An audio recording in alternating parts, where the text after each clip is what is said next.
ভিডিওটিতে ক্লিক করার জন্য আপনাদেরকে জানাই অসংখ্য ধন্যবাদ। আপনারা দেখছেন আপনাদের প্রিয় ইউটিউব চ্যানেল ওয়েস্ট বেঙ্গল ডিএসএলআরই। এখানে আপনারা প্রত্যেক দিন সরকারি কর্মচারীদের ডিএ বেতন বৃদ্ধি যোজনা প্রকল্প ছুটি সরকারি নোটিশ সরকারি আপডেট প্রতিদিনের জন্য পাবেন।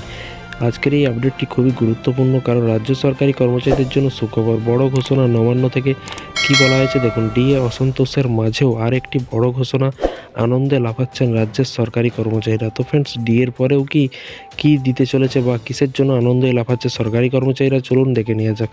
বছরের শেষ খুশির খবর, রাজ্য সরকারি কর্মচারীদের 4% ডিএ বৃদ্ধির পর এবার কিন্তু চিকিৎসার খাতেও বিশেষ ঘোষণা করল নবান্ন।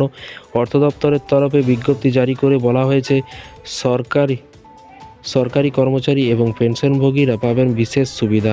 তারপরে দেখুন, এখানে বলা হয়েছে এবার থেকে চিকিৎসা হবে ক্যাশলেস মোডে এবং সদ্যই রাজ্য সরকারের তরফে একটি বিজ্ঞপ্তি জারি করে বলা হয়েছে যে 2 লক্ষ টাকা পর্যন্ত ক্যাশলেস মোডে হবে চিকিৎসা। আপাতত এই সুবিধা মিলবে রাজ্যের একটি সরকারি হাসপাতালে, সেটি হলো রাজ্যের সুপার স্পেশালিস্ট হাসপাতাল এসএসকেএমে উডবান ওয়ার্ডে চালু করা হবে এই পরিষেবা। তবে খরচ যদি 2 লক্ষ টাকার বেশি হয়, সেক্ষেত্রে হাসপাতালের নিয়ম মেনেই বিল পেমেন্ট করতে হবে।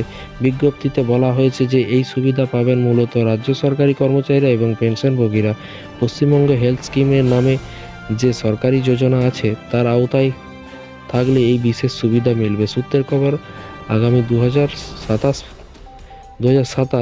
সাল পর্যন্ত বহাল থাকবে কিন্তু এই পরিষেবা। সেই সাথে কিন্তু কোন খাতে কত খরচ হবে কিন্তু ধার্য করা হবে সেই বিষয়ে বিশদ আপডেট দেওয়া হয়েছে নোটিশে। এবং সিঙ্গেল বোর্ড কেবিনের জন্য দৈনিক খরচ ধার্য করা হয়েছে এবং 4,000 টাকা, এবং সিঙ্গেল ছোট কেবিনের জন্য ধার্য করা হয়েছে কিন্তু 2500 টাকা, ডবল কেবিনের জন্য কিন্তু 2,000 টাকা। যদি রোগীর নাম সরকারি প্রকল্পের আওতায় থাকে তাহলে বিনামূল্যে ওষুধও মিলবে বলে খবর। তবে প্রয়োজন বিশেষের ওষুধের বাইরে থাকলেও কিনতে হতে পারে, যদি বেশি ওষুধ থাকে তাহলে কিন্তু কিনতে হবে। সেই সাথে কিন্তু যোগ হবে খাবার এবং আয়ার খরচও কিন্তু দেবে। এবং এখানে বলা হয়েছে দৈনিক খাবার খরচ ধরা হয়েছে 3,336 টাকা, 334 টাকা, এবং আয়ার খরচ ধরা হয়েছে কিন্তু 750 টাকা। সেই সাথে বিজ্ঞপ্তিতে এটাও বলা হয়েছে যে চিকিৎসা চলাকালীন যদি কোনো রোগীর মৃত্যু হয়, সেক্ষেত্রে তার দেহ তুলে দেওয়া হবে পরিবারের হাতে। খরচ বাকি থাকলে তার বিলের জন্য রোগীর পরিবারকে হয়রান হতে হবে না। বকেয়া বিল চলে যাবে অর্থ দপ্তরের কাছে। তো ফ্রেন্ডস, বিষয়টি বুঝতে পারলেন। যারা রাজ্য সরকারি কর্মচারী আছেন তাদের জন্য খুবই গুরুত্বপূর্ণ আপডেট। এবং সামনে ভোট আছে, ভোটের আগে দেখা যাক ডিএ দেয় কিনা।